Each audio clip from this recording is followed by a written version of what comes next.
The first rays of the Arizona sun bled across the horizon, casting long, distorted shadows over the sprawling grounds of Fort Sheridan. It was a familiar sight, a daily baptism of light that signaled the start of another tightly scheduled day. Humvees rumbled past in disciplined convoys, their tires crunching on the gravel, while platoons of young soldiers, their faces a mixture of grit and exhaustion, jogged in perfect cadence, their chants echoing in the crisp morning air. Weaving through this controlled chaos was Ethan Hayes, a man who had perfected the art of being invisible. In his mid-30s, with a lean build that was easily lost in his neatly pressed uniform, he was the epitome of unassuming. His thin-framed spectacles, which he constantly adjusted with a habitual nudge, seemed more a part of his face than a mere accessory. Clutching a formidable stack of requisition forms and personnel files, he navigated the bustling installation with the quiet efficiency of a man who knew his place and.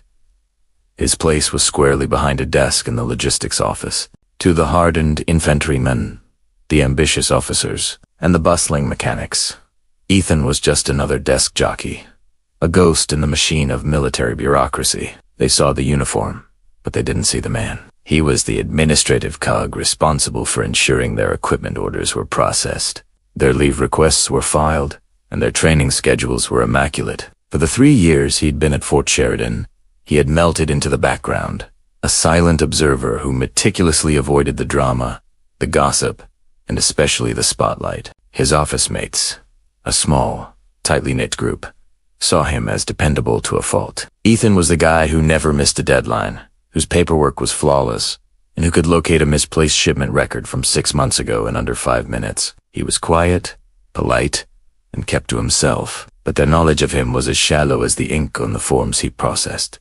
They had no idea that beneath the placid surface of this meticulous clerk lay a history that would shatter their perception of him. They didn't know that before he learned to master the intricacies of supply chain software.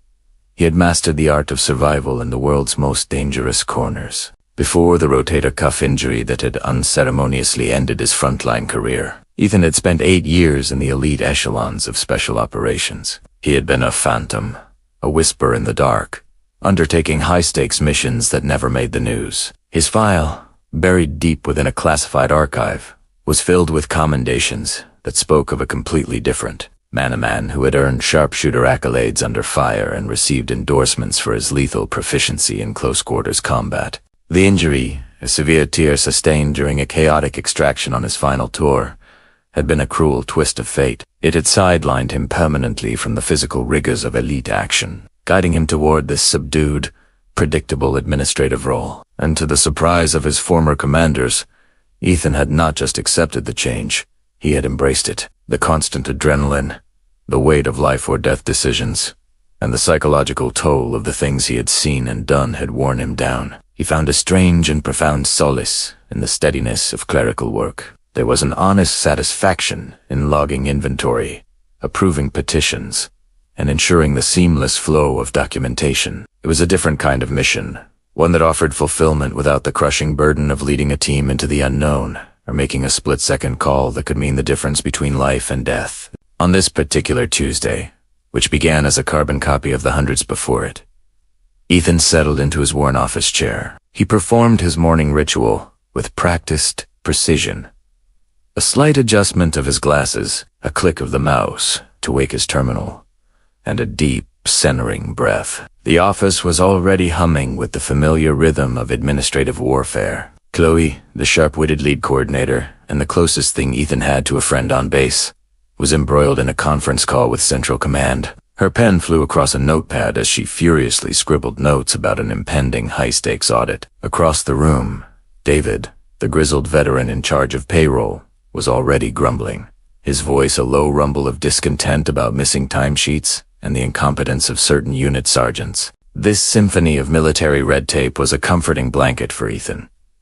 It was predictable, manageable. The faint, rhythmic shouts of drill instructors berating new recruits, drifting in through the open window, were simply part of the base's ambient soundtrack. Fort Sheridan was a perpetual training ground, a factory for forging soldiers. From fresh-faced privates, still smelling of boot camp polish, to seasoned warriors refining advanced urban warfare tactics, The constant beat of marching boots and sharp commands had become an integral part of his daily existence. Just as he was opening his first dossier of the day, a complex request for a new series of night goggles, a shadow fell across his desk. Around mid-morning, Captain Ruiz, the general's aide-de-camp, appeared in the logistics doorway. Ruiz was a man who moved with an unnerving silence and a palpable sense of urgency. His appearance was a well-known omen across the post. He only ever materialized when General Thompson needed something done immediately, without question or delay. His arrival cast an instant hush over the office. Keyboards stopped clacking. Phones were muted, and all eyes turned to the doorway, wondering what fresh crisis was about to descend upon them. "The General requires all hands in briefing room C in 10 minutes, Captain Ruiz announced, his voice sharp and devoid of pleasantries. It was a tone that carried the full weight of the General's authority. "This is a mandatory assembly for all personnel, currently on site." Without another word, he pivoted and was gone. The silence he left in his wake was heavier than before. Ethan saved his progress, a flicker of unease disturbing his carefully maintained calm. He locked his terminal and fell in line with the quiet, shuffling cluster of his colleagues as they made their way down the long, steady corridor. Briefing room C wasn't for routine announcements. It was reserved for visiting dignitaries, classified tactical huddles, and situations of significant gravity. Being summoned there, as a collective, hinted at something far outside the scope of their ordinary duties. As they filed into the briefing room, Ethan instinctively claimed a spot near the back. True to his nature, he was a creature of the periphery, preferring to observe and absorb details from a distance without drawing any attention to himself. The room was already filling up. A collection of about 20 people from various support and administrative departments, aides, supply clerks, and a few low-ranking NCOs from the logistics chain. The air was thick with nervous murmuring and speculation. A moment later, General Thompson strode in, his presence immediately commanding the room. Nearing 55, he was a battle-scarred leader with a shock of silver hair and keen hazel eyes that seemed to size up every person in the assembly in a single, sweeping glance. Trailing just behind him was a man who was a living legend on the base. Instructor Gunnar, the Viking Volkov. Volkov was a mountain of a man, a towering presence whose reputation for dismantling even the most arrogant trainees in hand-to-hand drills was the stuff of barracks lore. His daunting build and the quiet, predatory confidence he exuded sent a fresh wave of apprehension through the room. "All right, folks, settle down," General Thompson began, his baritone voice cutting through the whispers and commanding immediate silence. "We have a pressing situation that requires a swift and decisive solution. As you are all aware, we are scheduled to host a delegation of Allied defense attaches next week. They're here to assess our operational readiness and review our training protocols." He paused, letting the weight of his words sink in. This wasn't just a local affair. International eyes would be on them. Ethan found himself leaning forward slightly, his analyst's mind already kicking into gear. He fiddled with the arm of his glasses, his curiosity piqued. "The attaches have made a specific request to observe our close combat training drills," the general continued. "Regrettably, the senior NCO who was scheduled to participate in the demonstration has come down with a severe case of food poisoning. He's out of commission. We require a volunteer to step in and face Instructor Volkov in a supervised demonstration." A collective, audible gasp rippled through the room. It was followed by a silence so profound you could hear the hum of the overhead projector. Everyone knew Volkov's reputation. Standing at a granite solid 6 feet 5 inches and weighing 260 pounds, he was a master of multiple martial disciplines. Facing him, even in a supervised bout, was a terrifying prospect for even the most combat-hardened soldiers on the base, let alone a room full of administrative personnel. "We need a representative who can demonstrate our training with competence and not tarnish our reputation in front of our allies." The general pressed, his gaze sweeping across the room, searching for a willing face. "This is entirely voluntary, but I trust that one of you has the courage to uphold the standards of this installation."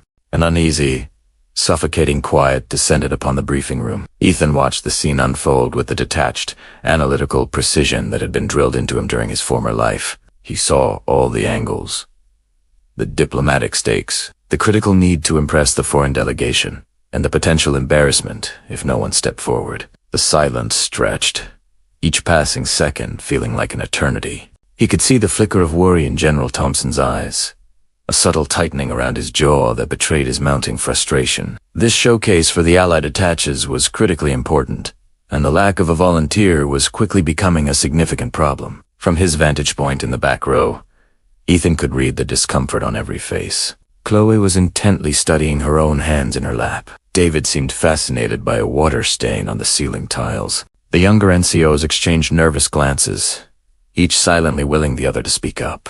It was a collective, unspoken prayer for someone, anyone else, to take the fall. Instructor Volkov, meanwhile, seemed to be relishing the moment. A faint, wolfish grin played on his lips as he observed the sea of averted eyes. He slowly rolled his shoulders and popped his knuckles, the sound cracking through the silent room like a gunshot, amplifying the palpable dread. "Come on, people.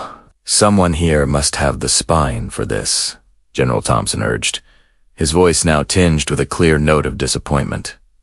"This isn't a fight to the death. It's a controlled demonstration with safety protocols in place." In that moment, Ethan felt a long-dormant impulse stir within him. It was a familiar sensation, a ghost of the permission jitters he used to feel in the high-stakes world he had left behind. His gut, an instinct honed by years of facing genuine threats, was screaming at him to fill the void, to step up where others hesitated. He thought about the quiet, low-key existence he had so carefully constructed for himself, the conscious choice he had made to disappear into anonymity after his service. He enjoyed the obscurity.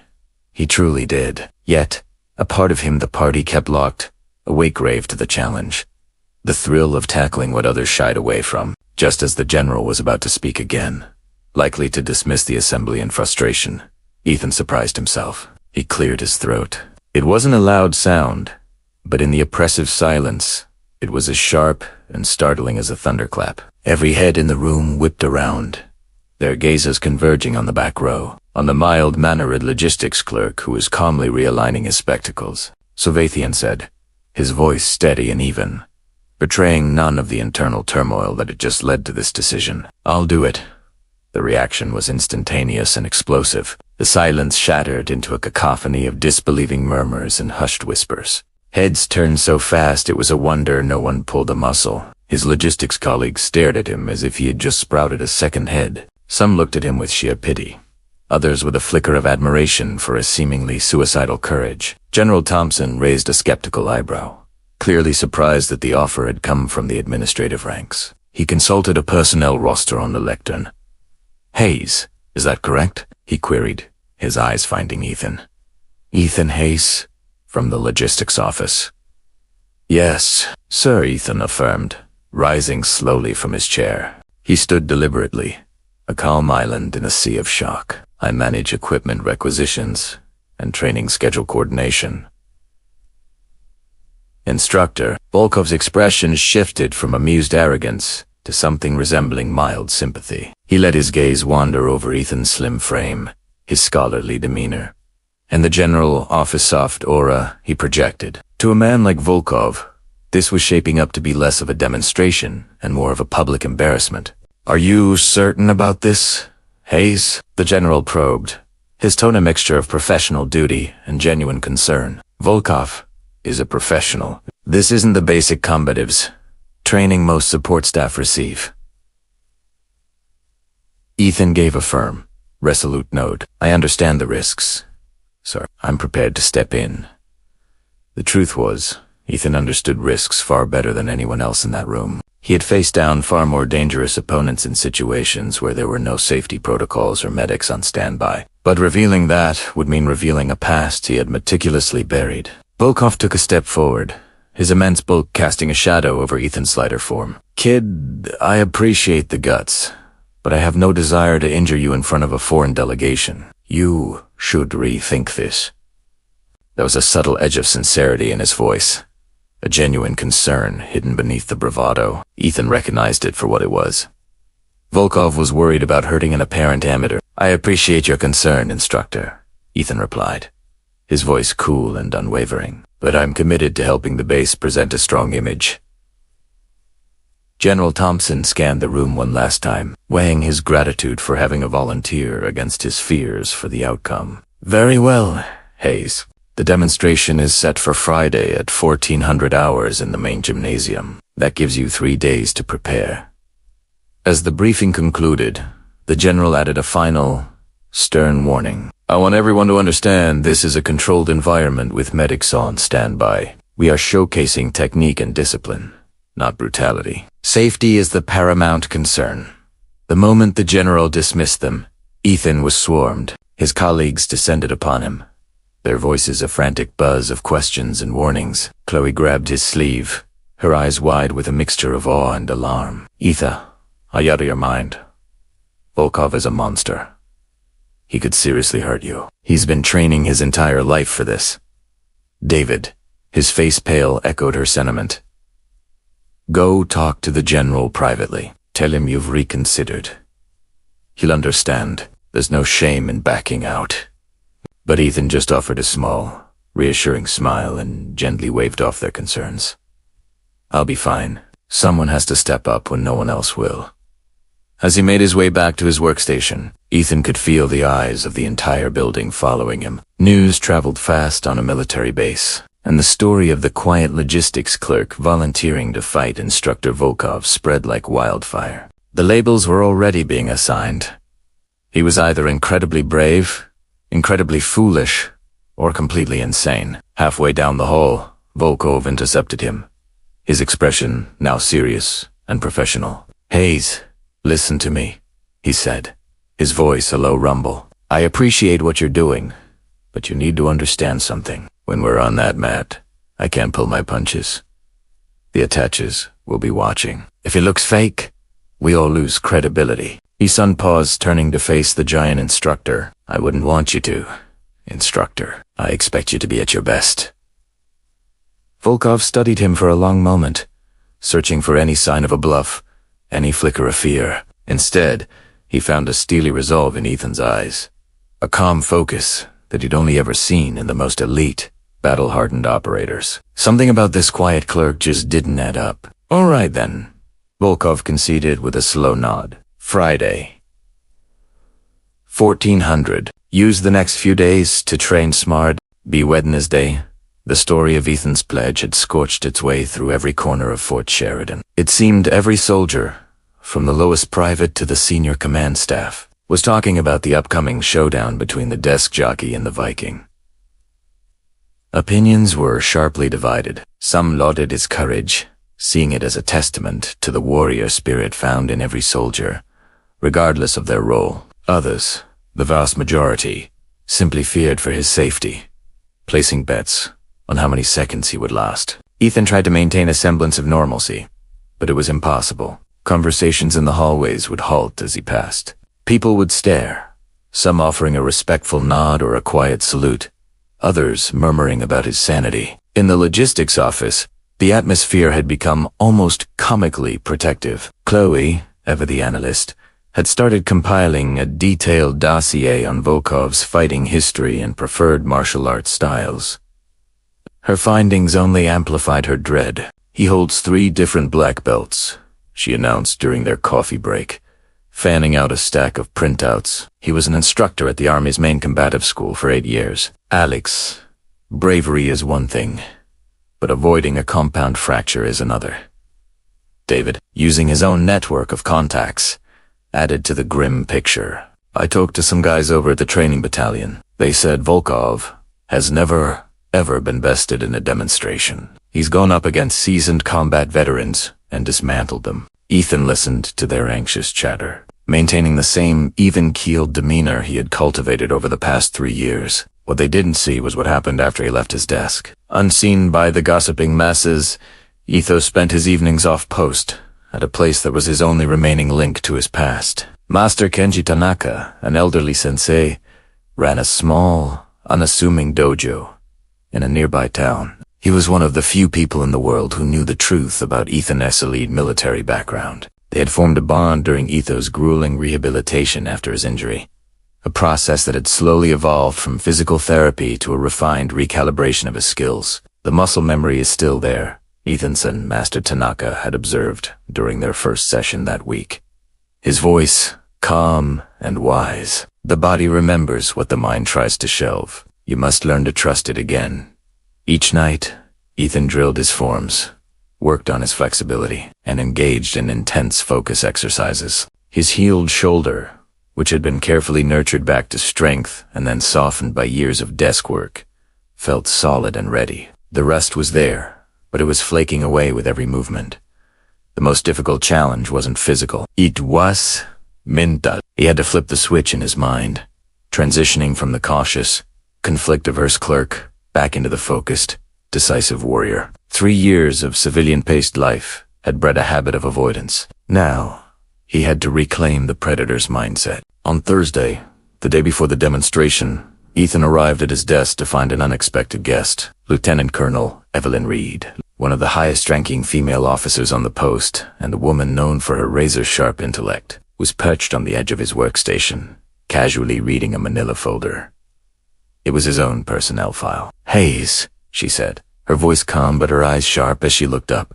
"We need to have a word." Ethan set down his coffee and his morning paperwork, bracing himself. He knew this was coming. Colonel Reed's reputation for attention to detail was legendary. It was only a matter of time before she dug deeper. "Yes, ma'am. How can I help you?" She rose and gestured toward a small, private conference room. "In here." Once the door was shut, she laid his documents out on the table. His initial enlistment forms, his duty assignments, and a heavily redacted list of awards relics. He had long since buried. 8 years in special operations, she stated. Not as a question, but as a fact. Sharpshooter qualifications, expert ratings in close quarters. Combat, multiple valor commendations, a combat-related injury, and an honorable discharge. Her gaze was piercing, demanding an explanation. Why wasn't any of this mentioned when you volunteered? Ethan felt a strange mix of relief and caution. The secret was out, but the fallout was still unknown. "I don't talk about my former career, ma'am. I'm just here to help with the demonstration." Colonel Reed leaned back in her chair, appraising him. "Right now, half this base thinks you're a suicidal fool. The other half pities the brave little clerk who is about to be turned into a pretzel." "I can understand their perspective," Ethan said quietly, "but I can handle myself." "I have no doubt about that," Reed said, a faint smirk touching her lips. "The issue is preparing them for the reality of what's about to happen. Are you the heroic clerk who gets a lucky shot in, or are you the seasoned professional who makes it look easy? The shock value alone could overshadow the entire point of the demonstration." It was a fair point. He weighed the value of surprise against the need for clarity. "What's your recommendation, ma'am?" She gathered the papers and stood. "That's your call, Hayes. But be prepared. After tomorrow, your quiet life as a clerk is going to get very messy."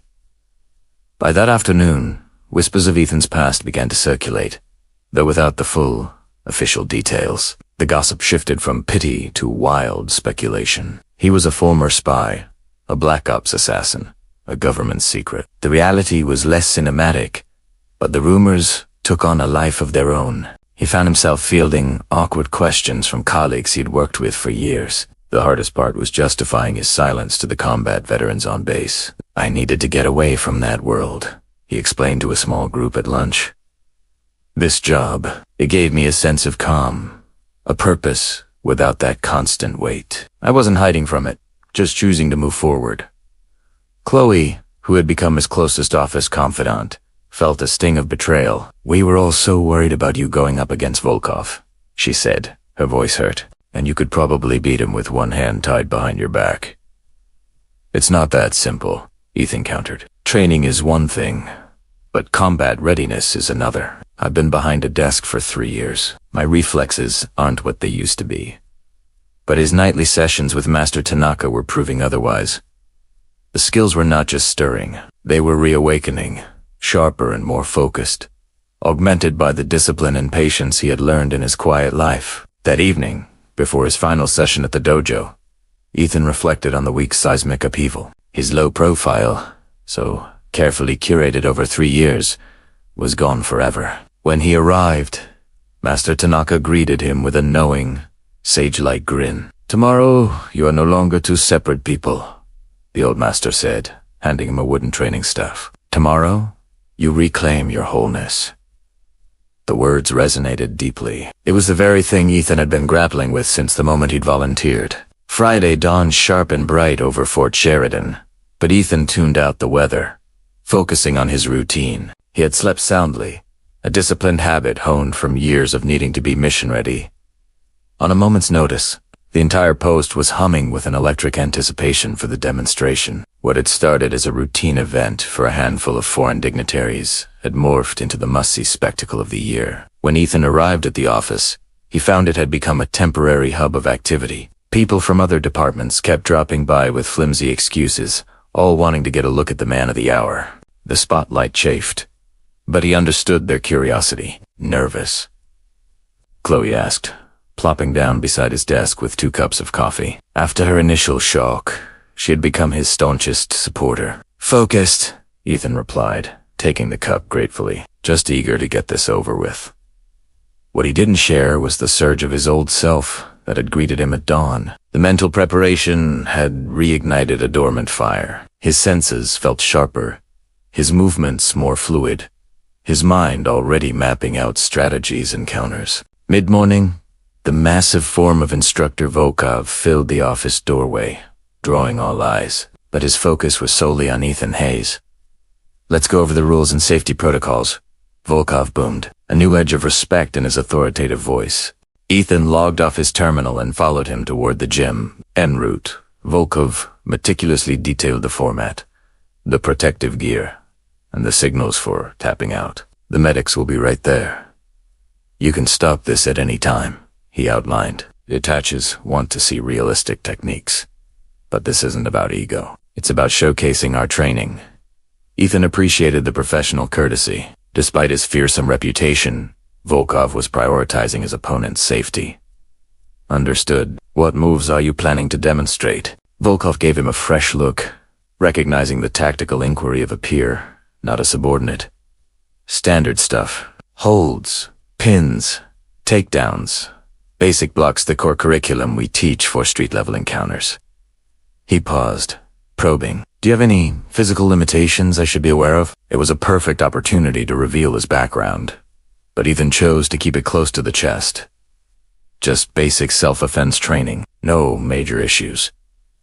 The gymnasium was already a hive of activity. Mats were laid out, seating was arranged for the Allied delegation and key base personnel, and a medical station was fully staffed. The Allied TEMA group of 7 high-ranking officers from various nations were already present, taking notes and conversing with General Thompson, who was clearly focused on managing the presentation. "There they are," Volkov said with a nod toward the group.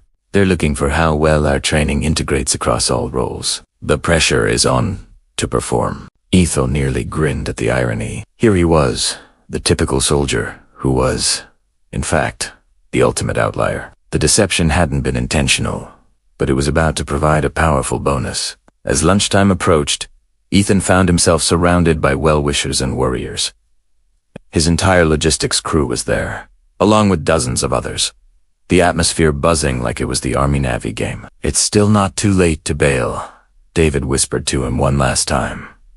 "Claim you feel sick. No one would blame you." "Thanks, David," Ethan said, adjusting his glasses and glancing at the clock. "But I gave the general my word." At 1300, an hour before the demonstration, Ethan slipped away to a secluded locker room. He needed to perform his focus ritual, a permission staple from his elite days. It involved controlled breathing, visualization of potential outcomes, and a mental process of shedding all distractions. The desk clerk persona melded away, and the tactical mind he had suppressed for 3 years was fully reborn. At 1330, he changed into his physical training gear. The reflection in the mirror showed the transformation. The quiet clerk was gone. In his place stood a focused fighter. When he entered the gymnasium at 1345, the place was packed. The Allied delegation was in the front row, with General Thompson and other senior brass beside them. Behind them, it seemed like half the post was crammed into the bleachers. Volkov was already on the mat, his 6 feet 5 inches frame moving with a fluid power as he stretched. Ethan weaved through the crowd, acknowledging the nods and murmurs of encouragement. He reached the edge of the mat and handed his spectacles to Chloe, who was sitting in the front row. "Keep these safe," he said. "Just be safe," she whispered back, her voice tense. He gave her a small nod, then stepped onto the mat, squaring off with Volkov. The reputation of the base was on the line. The crowd hushed as General Thompson stepped forward to address the delegation. "Gentlemen, what you are about to witness is a demonstration of the close combat techniques we instill in all our soldiers. This is about practical mastery for any role." As the general concluded his remarks, Ethan felt a familiar mission calm settle over him. His breathing was even, his vision was sharp, and his mind was focused on a single task. The shift was complete. General Thompson's voice still echoed in the cavernous gymnasium. "This demonstration will highlight real-world defensive and offensive maneuvers. Instructor Volkov will be joined by Specialist Hayes from our logistics division."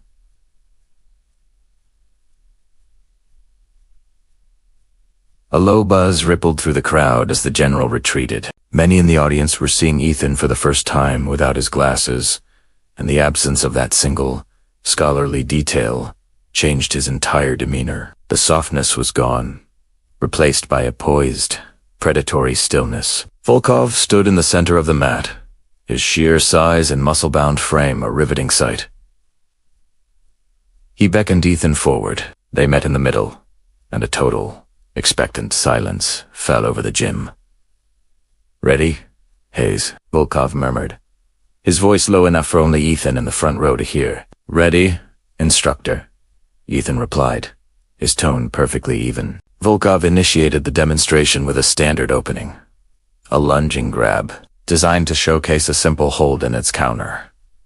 It was a routine, easy entry into the drill, but the moment he made contact, the unexpected happened. Ethan's response was not the clumsy, fumbling reaction of a novice. It was a fluid, professional deft deflection of the wrist, a subtle sidestep that instantly changed the angle of attack, and a seamless transition that put him in a position of advantage. Volkov's eyebrows shot up in surprise.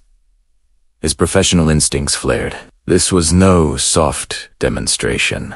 He immediately ramped up his attack, throwing a series of faster, more complex test strikes. The crowd gasped as Ethan parried and countered each one, not with brute force, but with an economy of motion that forced Volkov to constantly reset and rethink his approach. There was no flinch, no hesitation in Ethan's movements. They screamed of years of relentless high-level drilling, not 3 years behind a desk. "My God," Chloe breathed to David, her jaw hanging open.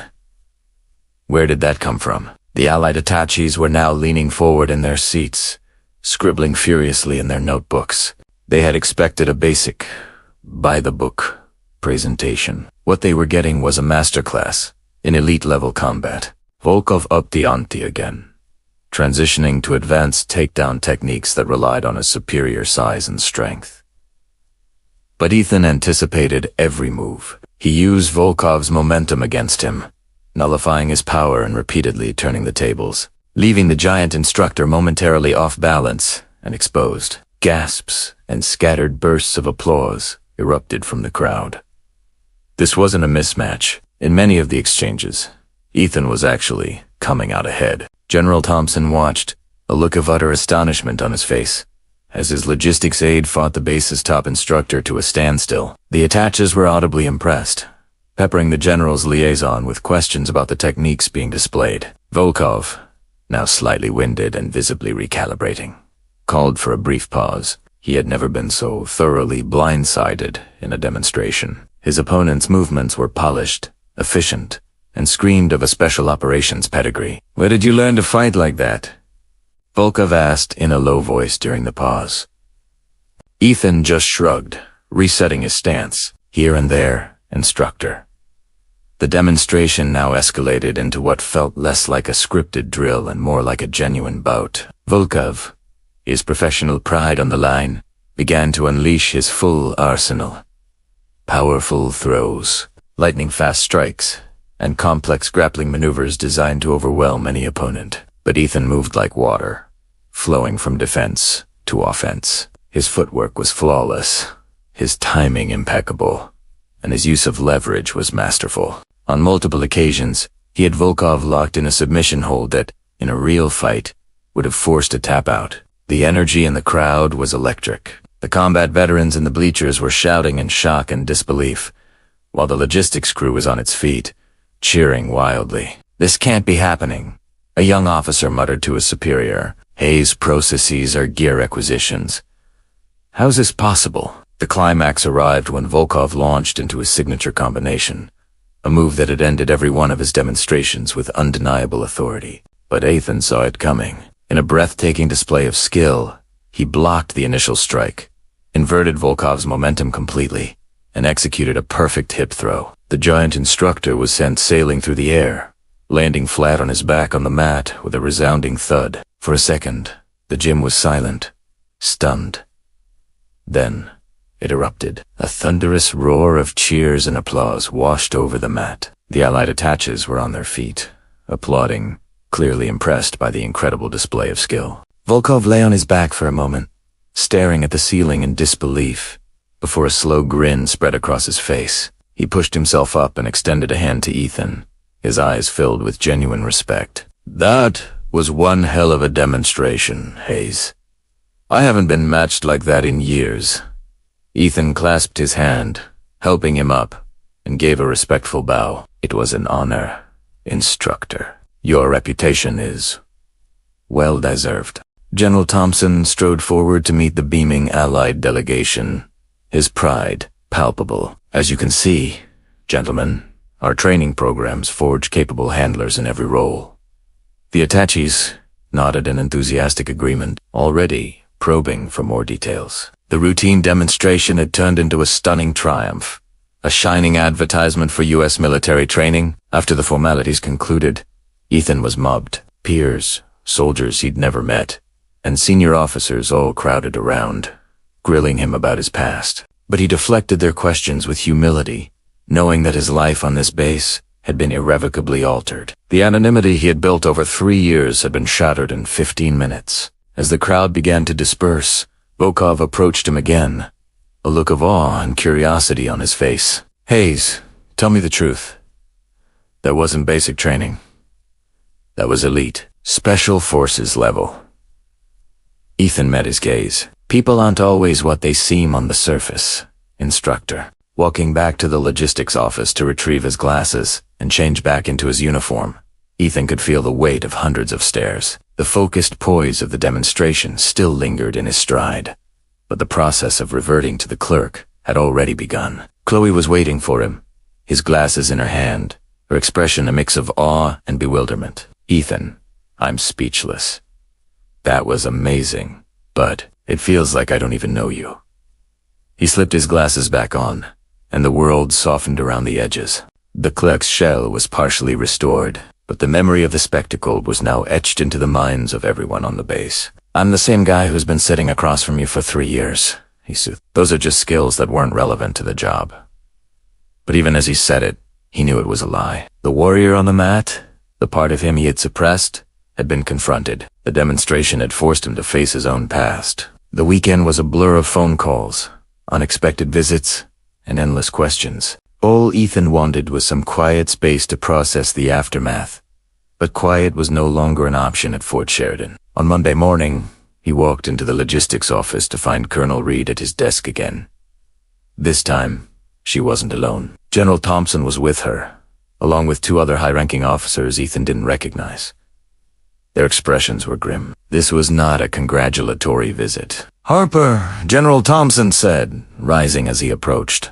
"We need to have a serious discussion about your history and your future here at Fort Valor." What followed was a 3-hour debriefing in the general's office. For the first time since he'd taken the clerk job, Ethan unpacked his entire elite career, the training, the missions, the reason for his medical discharge. The brass listened intently, their respect for him growing with every detail. "Your file gives the basics," Colonel Reed noted, "but it completely fails to capture the breadth of your capabilities. What you did on Friday wasn't just impressive, it was astounding."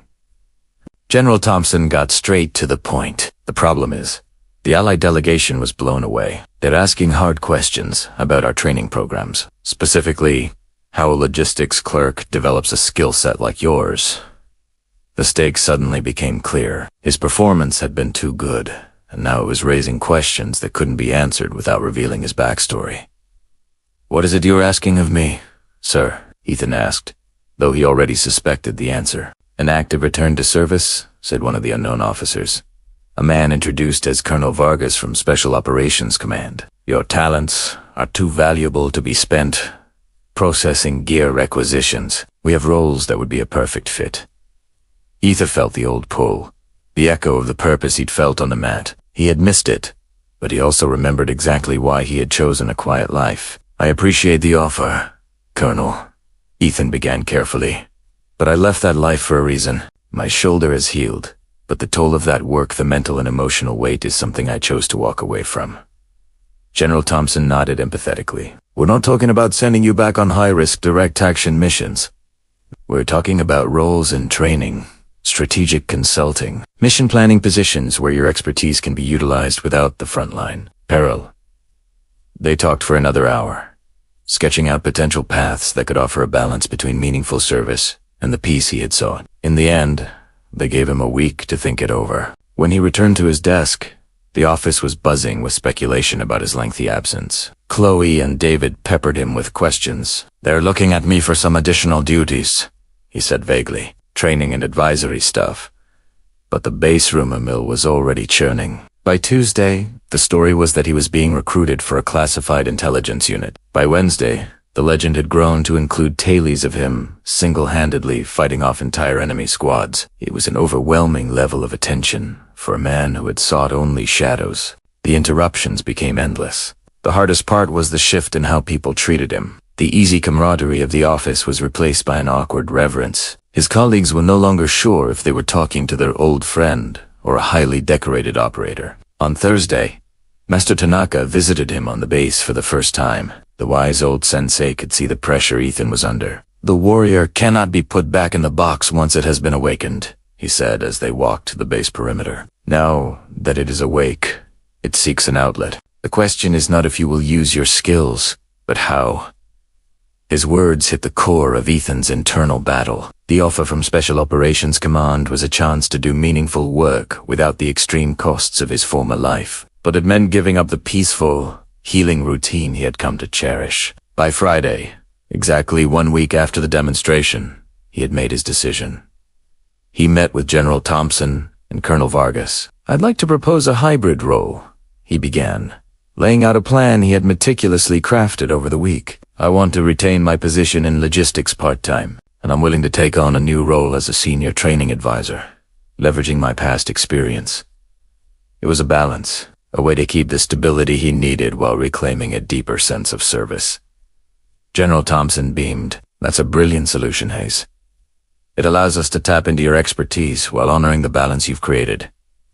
Leaving the meeting, Ethan marveled at how much his life had been appended in 2 short weeks. His shadow was gone, but in its place, he had gained something he hadn't realized he was missing: the respect of his peers and the opportunity to use his full range of skills. The following Monday, he donned a uniform that reflected his new, dual role. His mornings were spent in the logistics office, and his afternoons were spent in the gymnasium, developing and running an advanced combatives program. As he settled at his desk to review a morning requisition report, Chloe approached with a cup of coffee and a natural, easy smile that hadn't been there all week. "So," she said, sitting down, "is it finally time you tell me some of those stories for real?" Ethan adjusted his glasses, a genuine grin spreading across his face as he opened his first file. "Maybe at lunch. Right now, we've got work to do." For the first time in 3 years, Ethan felt truly whole. He was no longer a man divided between his past and his present. The clerk and the warrior had merged, creating a more complete version of himself, ready to serve in a way that honored every part of who he was. Ethan's journey is a powerful reminder that we are all more than what we appear to be on the surface. So often, we compartmentalize ourselves, hiding parts of our history or our talents because we think they do fit into our current lives. But true strength and fulfillment come from integrating all aspects of who we are, the past and the present, the quiet moments and the moments of action. Your past experiences, even the ones you've tried to move on from, have shaped you and given you unique strengths.